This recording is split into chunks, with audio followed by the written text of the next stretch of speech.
At this juncture, I'd like to call on also our Honorable City Mayor, Honorable Marjorie Joy Perales, ma'am, for your short message.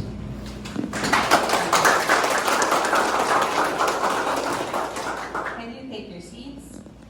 May po! Good afternoon.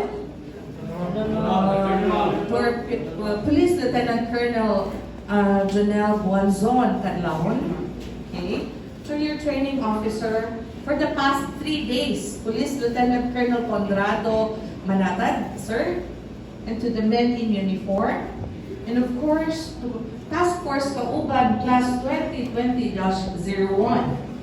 Congratulations. May pakpak.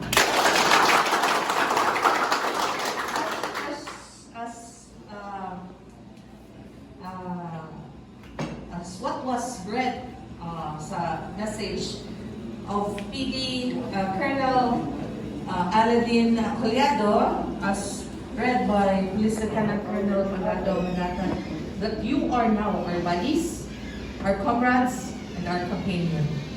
You will be an extension of our police force here in Toledo City.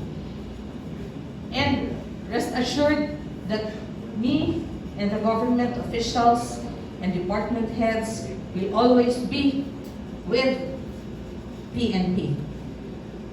Our motive, our selfish action and vision to help the PNP will always be a continuous process. In this administration, no one